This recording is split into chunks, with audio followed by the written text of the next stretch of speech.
Hello and welcome to episode 25 of Inherited Will, a One Piece podcast.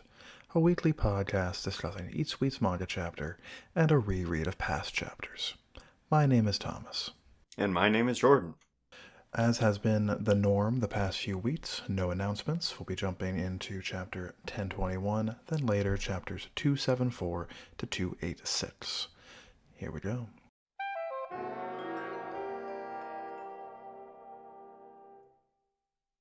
A biggin this time round. Kind of, sort of.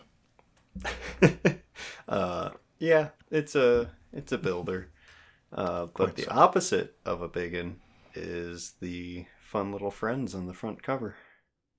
You have no evidence to indicate that somehow Leo and that frog and the rest of them have not grown to normal human size, and these are just really big hydrangeas. You got me there. I can't argue with that. You put me in a corner. Case closed. But yeah, they're being cute. I assume that it is the frog and Leo doing the seeking, and they're just really bad at it. Everyone else is like tucked into the flowers a little bit. I think that the frog is mocking Leo. I think Leo is the only searcher here. And everyone else is kind of goofing around with him. Poor Leo.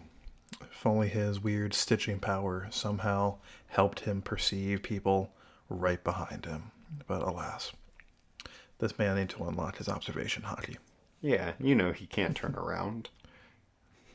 I'm sure it's rough, but I wish he could. Takes us into the chapter proper. 1022, The Stars Take the Stage. Let's find out what that means, shall we?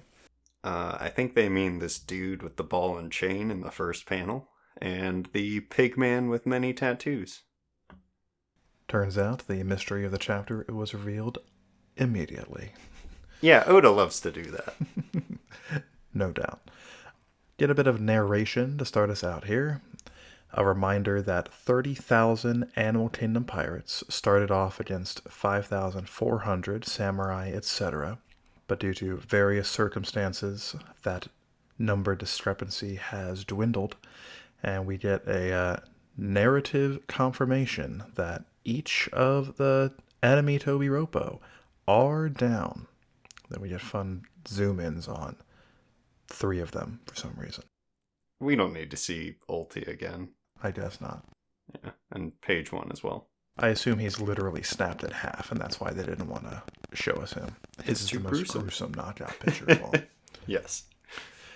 But I suppose for the moment, this does put to rest any concerns people had that those finishers on these 3 Tobiropo, at least, Sasaki, Who's Who, and Black Maria, seems to be for good, at least for the time being. I would argue all 5, but yeah, I hear what you're saying.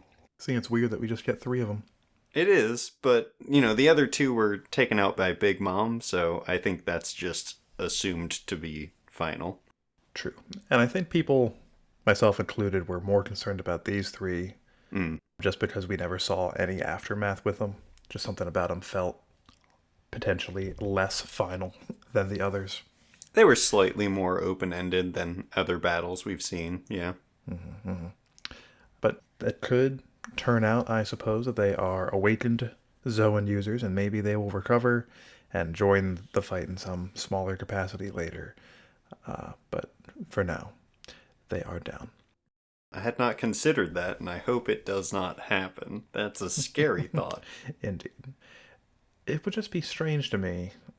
I mean, these aren't like the highest ranking members of Kaido's crew by any stretch, and the only other awakened guys we've seen have been the jailers of Impel Down, Doflamingo for some reason, and Katakuri.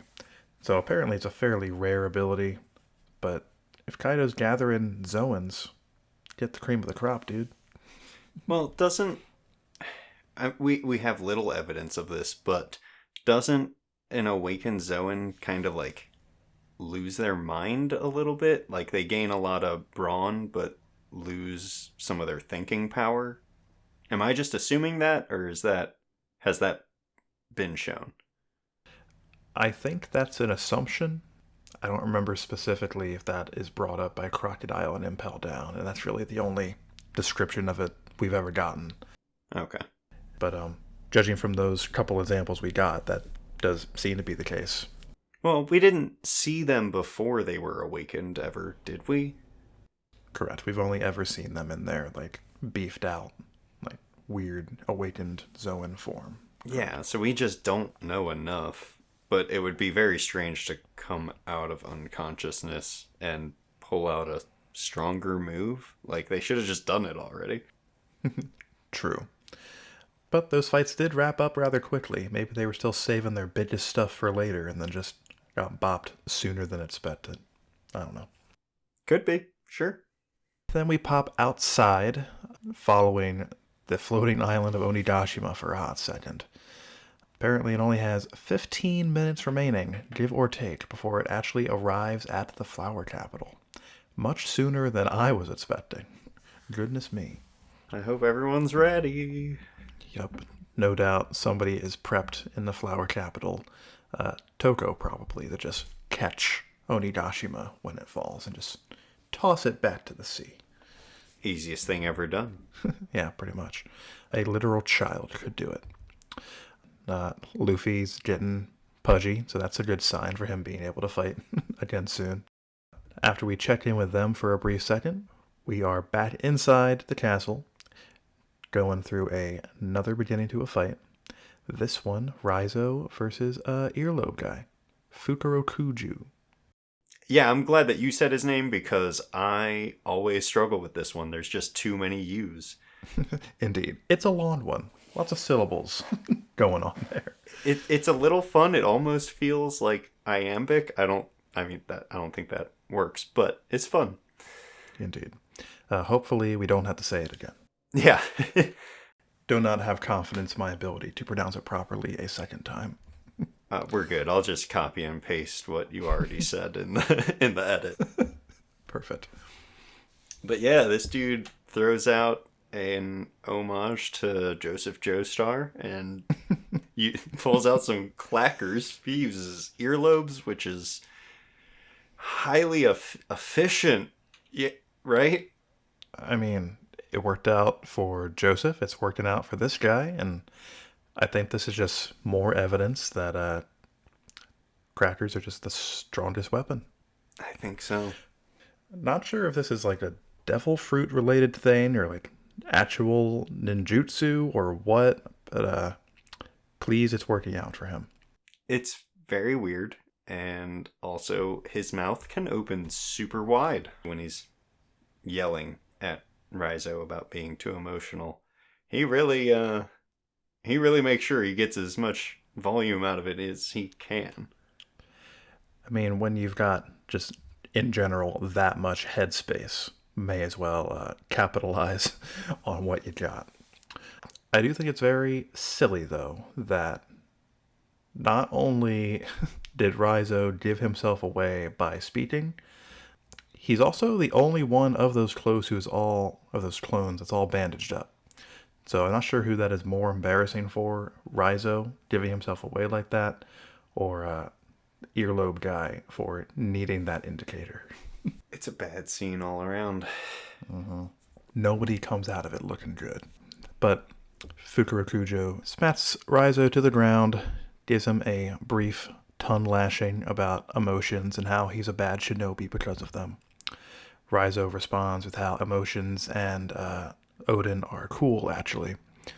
And in the end, states definitively that Lord Momonosuke will be Shogun. Feels good. I feel like this is some restating of stuff we've heard in the past, but you gotta say it sometimes. It's here now. I got distracted when I noticed that Earlobe Man's robe is just covered with really basic bowling balls. Would you look at that? So it is. I was just like, oh, that's nothing, but I am gonna have to bring it up. I'm sure he's a fan. I'm sure they have bowling in Wano, right? Yeah, they've got a enough wildlife that I'm sure there's, like some meerkats that are happy to be bowling pins and an armadillo that's glad to be a bowling ball. Exactly so. And with his weird earlobe situation, I'm sure he has more control over a bowling ball than your average schmuck. For sure. Yeah, he doesn't need any of his ninjutsu for that. Yeah. I'm sure he wins every game he participates in on bowling night with the Oniwan Banshu, without a doubt. Then we check in with the fight between Killer and Hawkins, which apparently takes place on this same floor. Killer seems to be doing pretty well for himself. Appears to be tearing through Hawkins's lives without much issue, but there's a problem. There's a problem for this strategy of Killer's. Seems as though at some point, Kid himself has been turned into one of his straw dolls. So if Killer goes in and kills him this time, Kid himself will die. That's no good. Uh-oh. It's not looking great for Killer, because that's, stuck between a rock and a hard place type deal. But it is really, I guess, convenient that Killer happened to ask, like, just in time, how many people are left in there, right before he carelessly completely took out his captain. I suppose. I would imagine that Hawkins, given an opportunity, intended to just tell him anyway. But you're right. If he had just gone straight in right after doing this last slash, would have been bad. Yeah, Hawkins even brings up he was thinking of not telling him, which I really don't know which one would be worse. It's bad no matter what, that's for sure. But letting Killer just tear through and killing Kid would have put Hawkins at a disadvantage in the fight, because now he has a bit of a defense that Killer would have just kept attacking otherwise. Oh, for sure. Yeah, there's no doubt that this was the right move for Hawkins. I'm saying, for Killer, I don't know which would be, more psychologically damaging. True. I don't know how he gets out of this without taking him out. I doubt he's carrying, Sea Prism Stone or anything like that. I guess he could just knock out Hawkins, right? I guess so. I mean, the way his power seems to work is that he just passes off the damage, right? So even if he took a blow to the back of the head or whatever, wouldn't that just hit Kid instead and he'd just be fine? Is that what I am to understand? I don't know, man. That could be pretty crazy. To take that to an extreme, he could pass along a disease, right? Have we seen that? Or have we seen poison? Nope. We've only seen a Kizaru laser blast, Killer slices, and I think Zoro slices from back in beginning of Wano as well. Only physical damage. And I guess Law as well. True, yes. So I don't know how far that can go. I would assume, yeah, it's really tough because there would be, it would all be caused by blunt force trauma, right? I assume a bruise, if Luffy hit him, it would appear on, Kid or whatever. Right. But it wouldn't send Kid flying backwards, would it? I assume not. I think the wounds just kind of appear. They don't cause any knockback or anything like that, as far as we've seen, I think. Yeah, I don't know if losing consciousness could be transferred. That seems trickier to me. Because you would have to protect your own consciousness, and it's not like he can protect his brain from rattling around if it gets hit solid enough, Now, I did see a comment on Twitter today that was oh, Killer can just go for whichever arm Kid is missing, and he can just finish him off that way, because if he damages that arm, Kid does not have that same arm to be damaged. But while that would be a good strategy to just deal a blow, I suppose, I don't think Hawkins would go down from just slicing his arm off, you know? I agree. I guess blood loss is a thing, not so much in the One Piece world. Right. They bring it up, but usually at the end where it's like, you've lost too much blood. Right. Practically in combat, it doesn't seem to matter all that much. Right, exactly. So, like, I'm with you. Good hit, not a killer move. Right. Killer, though, doesn't seem all that worried about it. I mean, I know the laughing is being forced upon him by the smile fruit he ate, but he even says, "I like your style," instead of, "Oh no," or something to that effect. The man's crazy. I'm sure he'll sort out something. He has to, right? Like, Right. there's no other option. I don't see Kid dying here. Exactly. That takes us into what I suppose is the main event of this chapter. We're back on the live floor in the Skull Dome. Queen and King causing a ruckus, seemingly going after the gifters for, being dirty mind control traders. How dare they? Find out that Marco's down. That's no good. He's been fighting two of the biggest dudes for quite some time, so it was bound to happen. But also, he's a phoenix, so, like, he'll be back. I guess so. I imagine the damage has just been being dealt faster than he can regenerate it. Or maybe it's just not infinite. He's been helping other people out for quite some time, so yeah, if there is a threshold, I could see him hitting that pretty easily in that situation. If I recall correctly, he was getting pretty tuckered out like chapters and chapters ago when he was still trying to prevent people from being transformed into the Ice Oni. Shortly after that, Sanji took Queen away from him as a primary issue, but I assume that he's been also dealing with King one-on-one since then. So he's been putting in the work. No one can say that Marco did not do his fair share. Yeah, he's holding up the banner of Whitebeard's crew very high. Quite so. We also find out here that apparently since Marco went down, Sanji here has also been trying to deal with both of them simultaneously. Not doing so great, but I suppose also not doing so poorly that he felt the need to put on the raid suit. I just feel like he doesn't want any association with that, especially while fighting Queen. The man's been talking about his dad this whole time, so if he were to rely on his tech, like, that could be a failure in Sanji's eyes for sure. I suppose so. It seems a little silly when lives are on the line, right? Like, right. probably should just, go Super Saiyan and take him out type deal. But pride is a thing that you gotta account for. Indeed. Plus, I'm sure Queen has been throwing, goads at him, talking shit about his heritage and all that stuff, which is making it harder for him. But I'm sure it won't matter all that much anyway. I'm reasonably convinced Sanji's going to put it on by the time the Queen fight is done. But we'll see. We'll see how it goes. It seems that Chopper and Miyagi already gave Zoro the miracle injection. Somehow, through all the bandages, they made it work. But it hasn't taken effect yet, so they've been focusing on defending Zoro until the recovery can actually happen.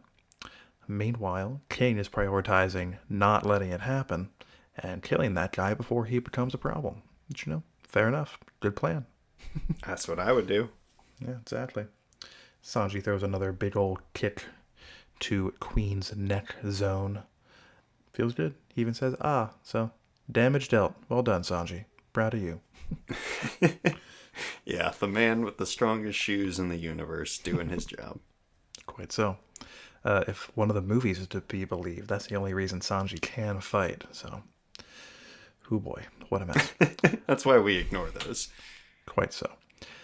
We pop in and check in on Sparrow for a little bit, who I assume has been chilling and doing nothing for a little bit, so that Sanji has forgotten about him. So that's pretty cool, I guess. I would imagine he's just been kind of biding his time since Sanji kicked Queen into him all those chapters ago, waiting for an opportunity to get a decisive blow in. Yeah, he wins no matter what. Like, he's got no reason to rush here. Pretty much. He aims what I assume is a hockey candy arrow at Sanji, but he is stopped by a large cat. Meow. His bow looks so weird. Like, there's no tension on it. It's just a straight line. Like, I get that it's a devil fruit power and, he can just control it to shoot it. But to see a bow and arrow without the, like, curved bit, it's more like a crossbow almost. Pretty much. The most delicious crossbow there ever was. Yeah. But thank goodness for our big cat friend finally doing Pedro right. Indeed. He's been running for what feels like a bazillion chapters now. Finally made it to the floor, even with guidance, I'm pretty sure. Knocks that guy outside, pursues, and I suppose that is where that fight is going to take place primarily. He's got more to dish out, it seems. Indeed. I assume that Carrot and Wanda are still out front where the initial fight with them versus Sparrow took place. So maybe they will get to participate in some way, even though they've been defeated. I'd like that for sure. I don't remember how bad off they were at the end of that fight. Obviously, they were down because they lost. But, it's been half an hour since then, maybe. They could get back up. I'm pretty sure they will. I don't know. Sparrow's power is pretty undefined as of now. He's like the first son of Big Mom, right? So you would think him to be pretty dang buff. But he's not one of their 3 sweet commanders. But I assume he's roughly on par with like the main 3 guys. He's kind of his own thing, isn't he? I guess so. I mean, yeah, he's not like in any specific like commanding group like Smoothie and Katakuri are. But as first son of Big Mom, I would imagine him to be pretty buff. I agree 100%. But yeah, he's almost more like Big Mom's right-hand man. Well, I guess Katakuri also fits that role, though. Because Katakuri's arguably her biggest weapon, right? Seems so. Yeah, he's a weird one. I'm very ready for him to just be gone. I can't wait for Gangster Destino to show back up and get his long-awaited grudge match against him for threatening to turn him into candy all those chapters ago. I'm sure it'll happen. Sure, yeah, I'll let anyone take it. That doesn't matter to me. Pretty much. Back inside, though, Miyagi, Chopper, Zoro, etc., trying to get Zoro away from the big threats. But tough, they've been cut off by the big man himself. King produces a little fireball. About to smack him with it. Doesn't work out for him, though. Marco to the rescue. He's got a little bit of gas left in the tank before passing the baton off to the next generation. Indeed. Just enough gas in that tank to drop a little bit of a lore bomb about King. How nice, Marco. Well, that's true. This is confirmation of something that like Big Mom kind of hinted at as well? Indeed. Big Mom said just before their alliance was formed that I think there are 2 or 3 races in the world that she doesn't have any of in her kingdom of Totland. One of course, the giants. And one of them, she says, is King's race. We get some details here from Marco. Apparently, there is a race of people atop the red wall. Which I assume he means the red line, but maybe the red wall is something different. A race of people that can burst in the flames. And he heavily hints that King is one of those people. This little bit about just them living on top of the red line got me just kind of thinking a little bit about why there aren't any more of them. Because we know that on top of the red line is where the celestial dragons live, right? And if I were a terrible group of human beings with a god complex, I wouldn't want to share my spot of closest to the heavens with a group of firebending winged boys. So maybe they wiped them out, and that's why there are so few left, just King, as far as we know. Yeah, that would make sense to me. Do we know for sure that they all have wings like King? No, we only have this one to compare. Maybe they're just like accessories, but he doesn't have them when he transforms into a pterodon. They're probably a, racial feature or whatever you want to call it. So maybe it was like an offshoot of like Sky Island people that just kind of settled there. That's like the nearest land to a Sky Island. So I guess if I were to move and I was a Sky Islander, that's where I would go. Convenient location, I guess. But what about the fire part? A common ability of the Sky people, I am sure. They're very close to the sun, so it just made sense. Ah, there it is. You didn't consider all the details here, it seems. I never do. Quite. But I'm sure we'll find out more about that. I don't think this is going to be like a one and done type deal for King. Maybe during Zoro's fight, he'll just drop some more lore for some reason. Zoro probably won't inquire about them. He more than likely doesn't much care, but, we'll see what happens. Marco's back, fighting Queen and King again. They're about to throw some more fire and or lasers, but oh no. Marco's given up.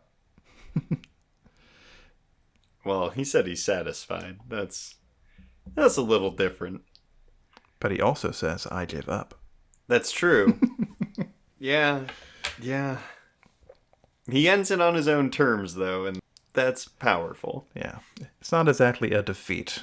He just wants to let the stars, as he describes them, take it from there. And right on cue, Zoro bursts free of his bandaged tomb, shotting Miyagi, the deer chick, and Chopper. Marco says the iconic line that I'm sure is already iconic. It's time for the stars to take the stage, while Zoro and Sanji burst onto the scene with their upgraded versions of their original finishing moves, I'll note, which I thought was very cool.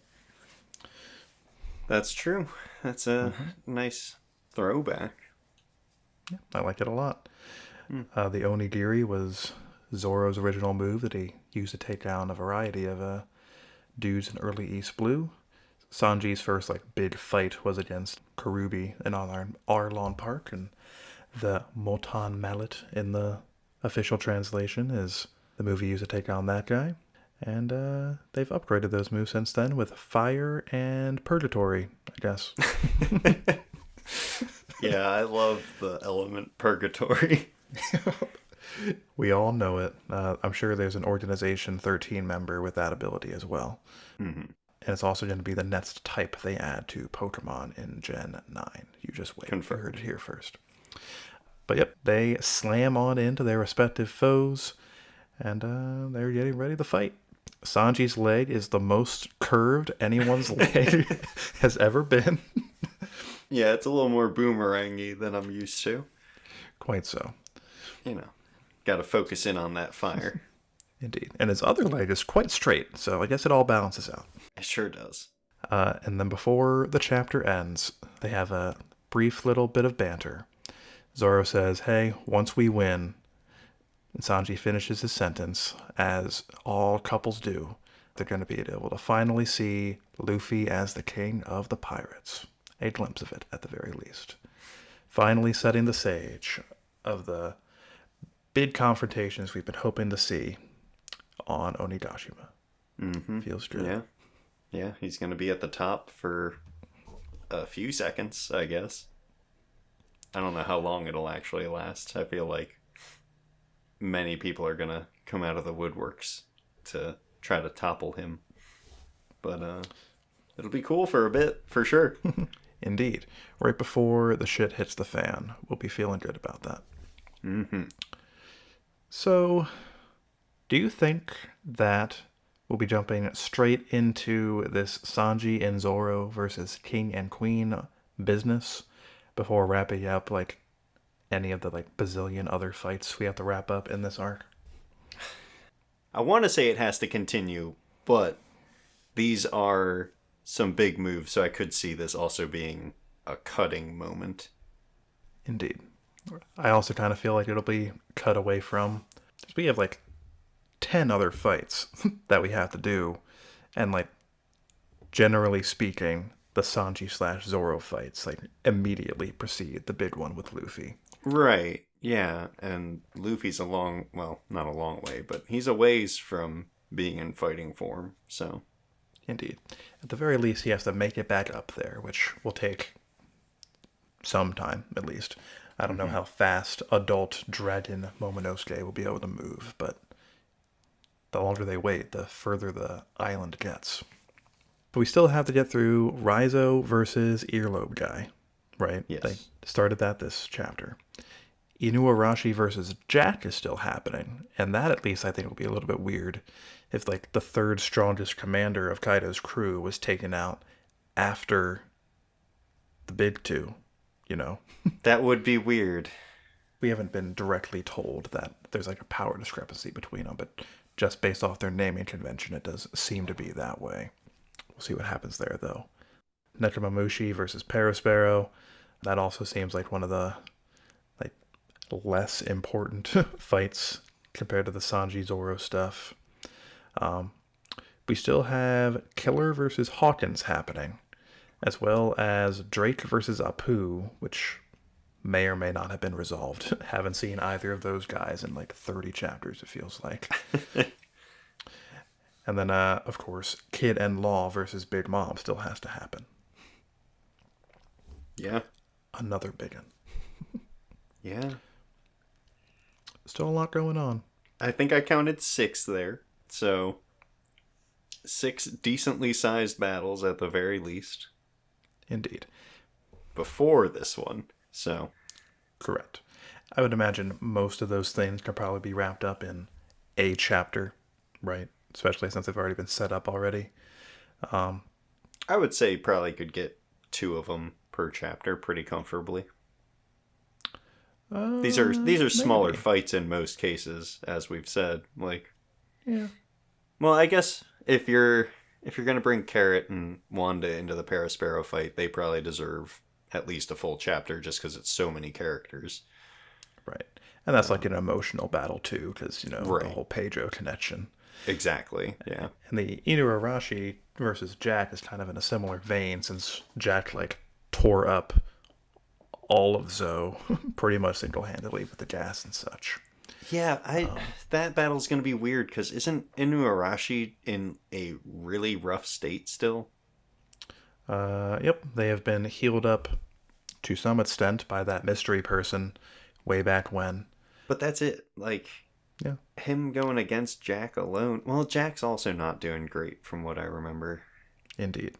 He fought and lost to Inuarashi and Nekomamushi in their Sulon forms on the Yeah. roof. We'll see what happens there. But it would also be weird if we dedicated, you know, an entire chapter perhaps to Neko versus Parasparrow and didn't do the same for Inuarashi. Since they're kind of like that on the that same would feel pedestal. weird. But I feel like Raizo and Earlobe Guy, I feel like that does not deserve a whole chapter unless they're going to be dropping lore bombs in there. Yeah, I don't much care about that fight. So it's fine with me if they wrap that up like off screen for all I care. Sure. But I think more likely just like tossing that in like at the beginning of the next chapter or whatever. It seems to be the comedy relief fight.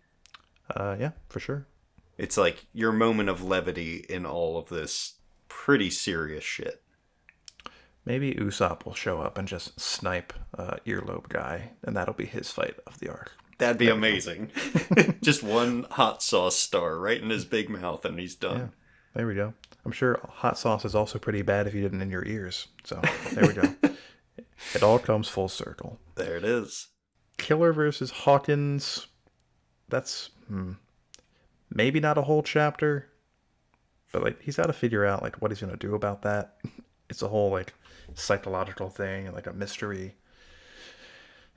Maybe Yeah. I don't know. Maybe slapping that in with Drake versus Apu made sense though because they're all supernovas. That does seem fitting. I was gonna say throwing that in with like part of the big mom fight because probably gonna be some flashes to Kid getting some damage. True. But no reason you couldn't have all three of those and then finish some of them in the next chapter. But anyway, this is pointless speculation at this point, I think. I suppose so. These things will happen in the order that they happen, and that is the basic conclusion. That wraps up this chapter. It doesn't say, like on the last page, like it usually does, when the next chapter is specifically coming out, but it does say in 7 days if you go to like the full chapter's view. So I'm assuming there's no break next week.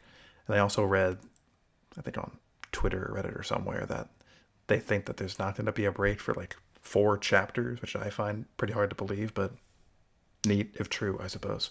But seems like there's going to be a new chapter next week on the 28th, so we'll be back to discuss it at that time.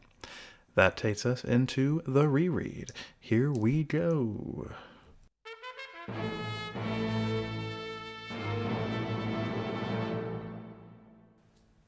Picking up where we left off, Eneru responds to the challenge laid before him by revealing his plan. Robin and Zoro are offered pretty much an all-expense paid trip to Endless Farce with a mass-murdering maniac. Pretty sweet deal. Yeah, but they do wonder, hey, what happens if we say no? Yeah, just to be safe, you know. The answer turns out to be more lightning, which is great. The expected answer. I guess, yeah, it's not even multiple choice, really. Or if it is, it's all lightning all the way down. But this provides a pretty good distraction for Wiper to jump in with his move. I guess they got really lucky that some Sea Prism Stone got blasted up and also that they could recognize it. I suppose that they could have traded with a previous person from the Blue Sea, but those seem to be pretty rare. So him having this just, I don't know, it doesn't sit perfectly with me. I would have liked to have gotten details of how it was acquired, but you mentioned some pretty good possibilities. It could have just been chilling on Shandia when it was blasted up. Shandia appears to have a pretty deep connection with the history of the world, so I can imagine a small source of Sea Prism being tucked away there somewhere. Maybe they traded with a Blue Sea person that came, or they just like killed a dude and raided his stuff. Sure. And stuff just gets shot up there sometimes by the knockout streams, right? Yeah, that's true. So any number of reasons. Yeah. And I'm sure any one of those options also came with like written instructions about how it works as well. So yeah, that's the part that gets me. Like, to recognize it when, as we've pointed out, there's only like two or three Devil Fruit users up here. So like obviously they have a lot of history that's passed down. Like that is extremely apparent, but for this one specific thing to be a part of that feels like a bit of a stretch to me. Agreed. It doesn't work out for him anyway, though. Yeah, his big move, the effects of that last about 2 pages when you don't count the flashback that happens in between them, and then Eneru's just back up. Don't quite get that part either, personally. Not sure how he can command lightning while knocked out. It's badass and scary for sure, but that feels like it's beyond a lot of Devil Fruit powers. Maybe he just started doing it before he was actually unconscious. Maybe it wasn't like an immediate thing after he got hit by the reject dial. But yeah, aside from maybe that, doesn't make a whole lot of sense. Yeah, But some classic slow lightning. precisely. But you're right, it does make him seem very scary and sure does drive that unbeatable god point home. So after Nami figures out that the only way to survive is to go with Eneru, his arc maxim is actually revealed, and he says that he has like been storing an excess of power to fly the arc. But it's so big, man. Like I his the names of his moves have been like whatever 20 million volt and 2 million volt that which I don't know if that's just him, estimating or throwing out fun numbers or if it's a real thing. Indeed. Regardless, this is going to take so much energy to make this fly.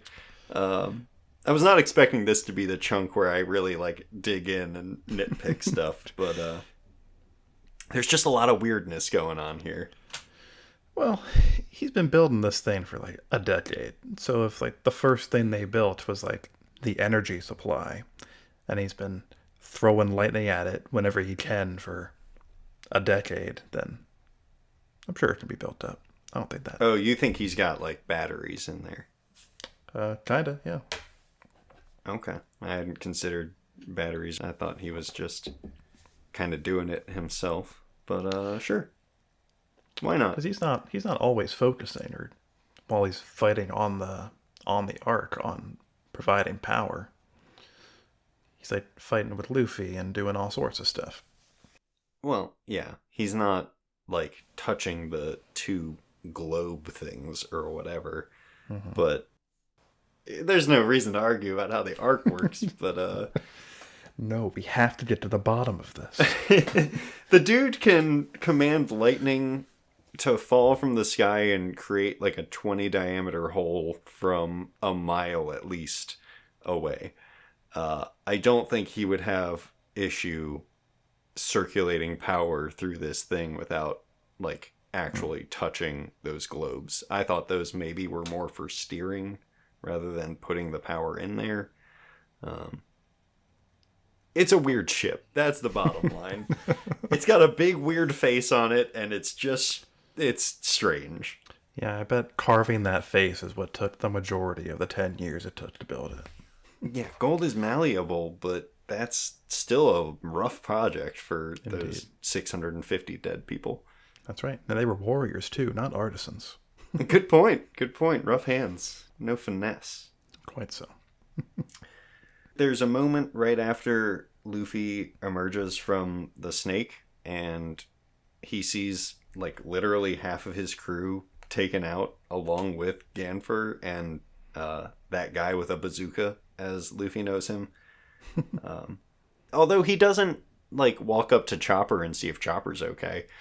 He mostly focuses on Zoro and then Robin when she makes a noise. Well, Chopper's primarily emergency food, so what Eneru's really done is just cut the cooking process out of the deal and just made things slightly easier on Luffy. But yeah, he sees Zoro there and he's like, man, it must have been really rough out here if they took you down too. That at least drove his concern about the current level of threat up through the roof. He doesn't really seem that worried at this point. He gets more angry, I guess, after he talks to Robin, but he didn't react exactly how I expected. But, whatever. It still all works out. Indeed. It certainly does. They made their way on up there. Easy peasy. Oh, yeah. Just making a quick trip. So this leads to a character that is so strange that I'm not even sure I want to talk about him. Do you have any guesses who I'm referring to, Thomas? The white beret guy. Yep, Captain McKinley. What is so strange about him? Just at the very end, Oda seems to be trying to paint him in a good light. Like, oh, I was just listening to Eneru to try to protect everyone and all that. And yeah, I get that you can't try to overthrow Eneru, but I don't know. This dude didn't feel like he needed a redemption in my eyes. But here we are. I suppose. I mean, clearly some sort of organization was necessary as far as like in the context of the story to try and evacuate these people. So it made sense for Oda to try and like write a way for the White Berets to be that authoritative force to encourage people to leave. And in order to do that, you kind of gotta write a reason for them to want to do so when they've been painted up until now as strictly loyal to the god, right? But it wasn't even the White Berets that like convinced everyone to leave. They helped sort of organize it, but Yeah, it was Konus just being like, "Hey, Eneru, I don't believe in you." That's what made everyone freak out and leave, you know? that's true, but not everybody saw that, for starters. Right. And, Skypiea is like a country, basically. We only see like a small bit of it in like the city that they shove off from with Well, the okay. bird boat. Sure. Fine. Then you can have that point. Then why make them be such buttholes at the start? Like, if I they're don't really really have a trying to justification help, there. then, like, why would they immediately pile so many, whatever, tickets, basically, on the Straw Hats that they immediately got bumped up to, like, the death chair? I It don't just, know. I don't it have a justification for that. yeah, it doesn't feel good to me. You can't have them be both sides of the coin, I guess. Agreed. Or, you can, but you have to like build to it and make it be meaningful. This felt less so. But anyway, yeah, that's the White Beret talk. Back to Luffy. He finally meets up with Eneru face to face, giving the self-proclaimed god a few shocks of his own. The shock of his life, from the looks of things. Yeah, but then also followed by another shock of being hit in the gut. Yeah, it's been a rough day. It's just one thing after another right here. Indeed. I said it's been a rough day, but it really, up until then, was going pretty good for Eneru. So Yeah. things went south real fast. Yeah, they did. He went from one-shotting everybody except for kinda Zoro. He like did a quick shock with his swords and then hit with a big blast later. But aside from That's him, true. no one's taken more than one from this guy, and Luffy is immune to all of them. So Yeah, and that's probably been true for like his whole life. So he probably has a small existential crisis right there, and I don't and blame it him. shows in his face. Exactly. Yeah. The two of them actually go back and forth for quite a while in this match. They counter each other with new moves and thinking, or well, in Luffy's case, not thinking on their feet. I just think it's really good. These two are pretty used to handling anyone that comes up against them. Luffy obviously has struggled with a number of people, but those are also usually pretty extraordinary people in their own right. So like it's neat to see them innovating during the fight. Yeah, and in most shonen conflicts, the intrigue, like generally speaking, is that both parties are throwing everything they got, all their best powers at the other guy in an effort to put him down. But in this one, both parties are fighting with a pretty big handicap. Like Eneru's biggest weapon is his big old lightning blasts, right? And they don't affect Luffy. Can't use them. Meanwhile, Luffy is very used to having to like go in guns slash arms blazing with as many attacks as he can get in, his brawler style. And with Eneru's mantra, he can't really do that either, so he has to innovate and find new ways of fighting and hitting this guy. Yeah. Not very common for this type of battle. I also love this there's one moment where Luffy like first does the Gatling move, and Eneru just catches his arms and he says, they're not actually multiplying. And that's a good reminder to everyone that Indeed. it's just not what happens. Yep. Luffy is not a wizard, just very fast, stretchy punches. Mm-hmm.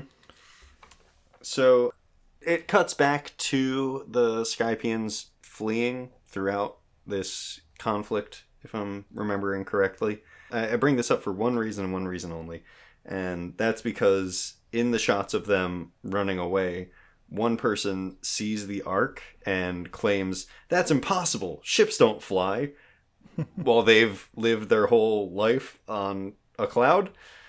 And, like, they know that that's not exactly normal, right? Like, they know about the blue sea and all that. They know that they are the statistical anomaly, and yet this dude has the audacity to say that.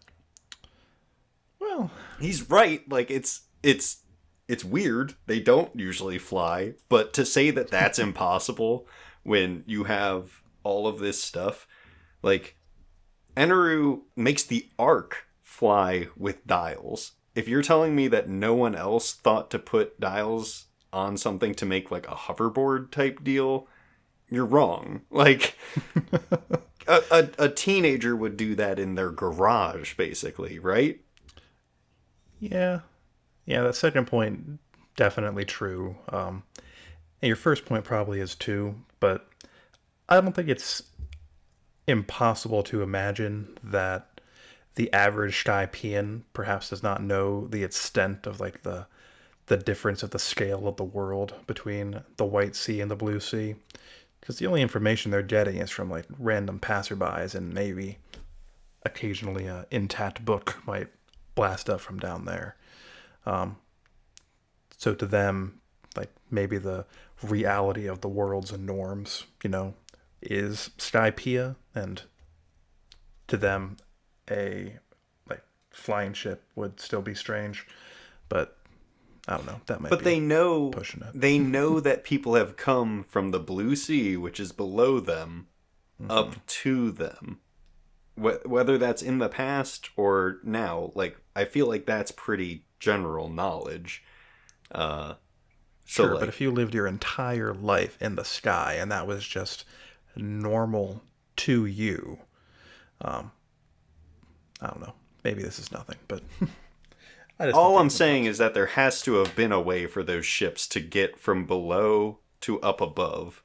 Mm-hmm. So, like, the base concept of a flying ship shouldn't be too far away from being extrapolated from that, right? Yeah, I suppose. That's my main argument. It's one line that I decided I wanted to go in on, but that's the mood that I'm in today. Sorry, everyone. Yeah, fuck that one Skypian in particular. Yeah, I love this whole arc. It is one of my favorites, no doubt. But I also try not to be extremely biased, so I do want to, treat everything fairly. That's shameful of you, but I accept it all the same. Purely ridiculous, I know. Blasphemous, even. Whatever. So I want to talk about Eneru trapping Luffy's arm in the ball of gold. That's kind of how he, puts a button on the first bout of their match. Mm-hmm. Mm-hmm. Why wouldn't Luffy's arm just come out of it after it stretched and thinned out? I would think that it's like, well,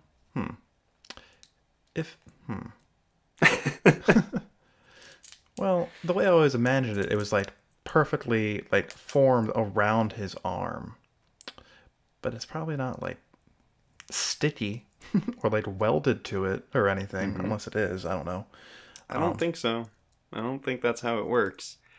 I was trying to look into it a bit more while I was reading.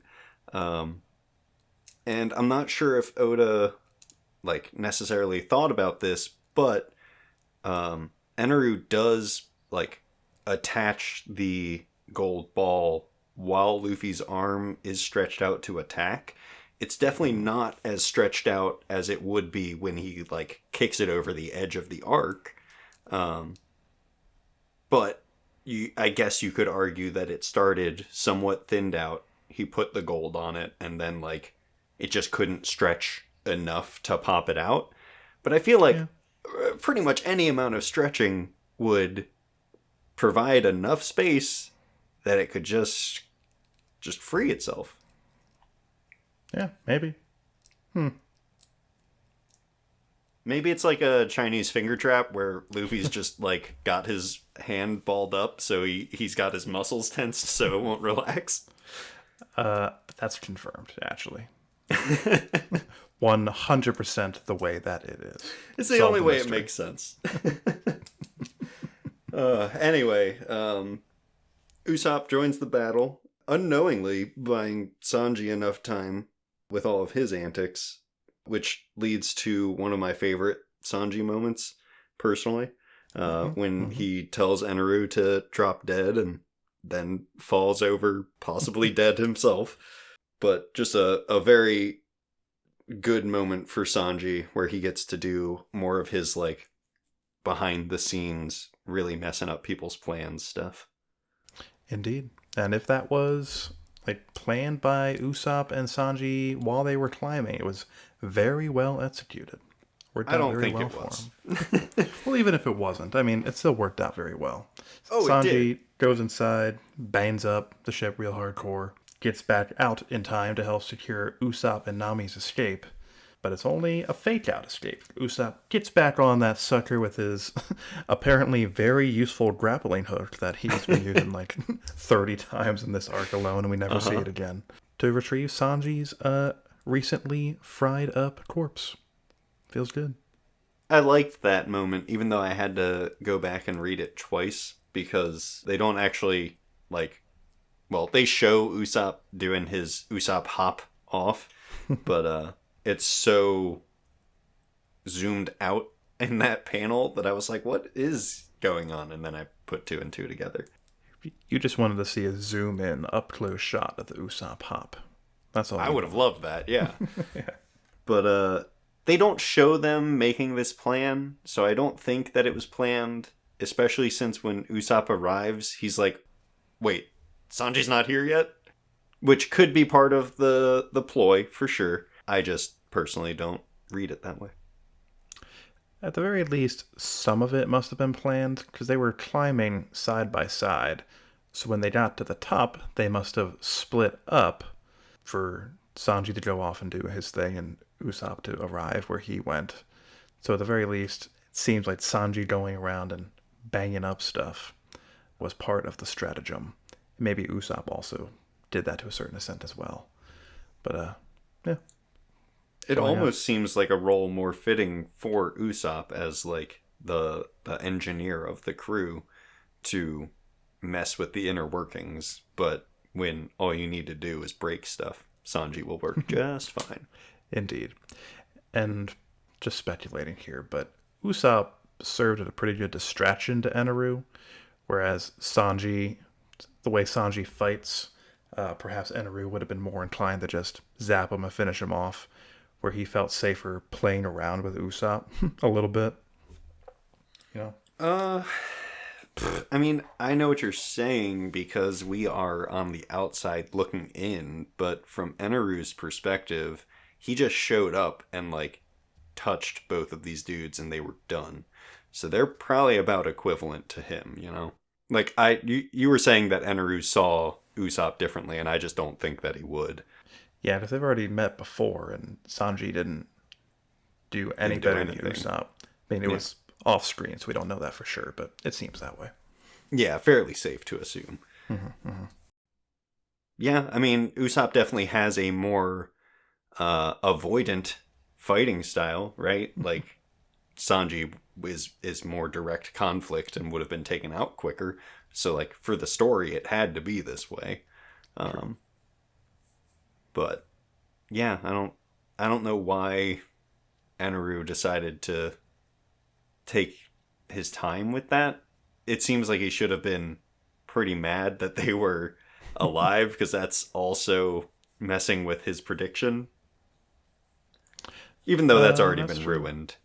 Because Yeah, he did set a time limit for that, right? he did. Yeah, so I guess whatever. Um, he's been wrong the whole time. It doesn't matter. But That's what happens when your earlobes are long. Let that be a lesson to you listeners at home. Don't have long earlobes. You'll end up like Eneru, beaten up by a rubber man with a big gold bar at the end of it. mm-hmm. And you don't even get to have the gold bar at the end. That's right. Speaking of the end, at the end of 286, there's a flashback that starts, but I figure we'll just cover that next time. So this is pretty much all I got for notes. Same for me. Covered most of my stuff as we went. I do have a brief list of gags that happened. Didn't start making this list until pretty close to the end, so I may have missed some. That's But all right. first one I have is Sanji being like outwardly willing to sacrifice Usopp for Nami's sake, saying it directly to his face. It's a sacrificing I'm willing you to make. Exactly. That's classic Sanji stuff right there. Usopp showing up, shooting a explosive at Eneru. Eneru blots it. Usopp immediately apologizing and then closing the door behind him. I love that scene. He's like, "Oh, Sanji's not here yet. Bye." Just kidding. Didn't mean it. Very good. And then also during that same conflict, Usopp like dodges a lightning blast, and Oda draws his like one panel front somersault where he bonks his head on the railing of the ark. Yeah, it looks like it's going to be an Olympic style landing, 10 out of 10, and then just complete face destruction. And then he still got the lump on his head for a few panels after that. That's continuity, Oda. That's the good stuff. But yeah, like I said, I didn't start making note of those until the end of my That's okay. reread, Those so. those are the main ones that come to my mind anyway. So Indeed. if anyone wants all of the comedy, read the chapters. Yeah, there you go. That pretty much wraps it up for us for this week then. Like I said before, doesn't seem like there's a break next week. Should be a new release on August 28th. Feel free to send in your thoughts of the new chapter via email to inheritedwillpodcasts@gmail.com, on Twitter to inherited_will, or simply in a comment on the YouTube video if you'd prefer to do it that way. That's all from us for this week. Thanks for listening. Bye, everyone.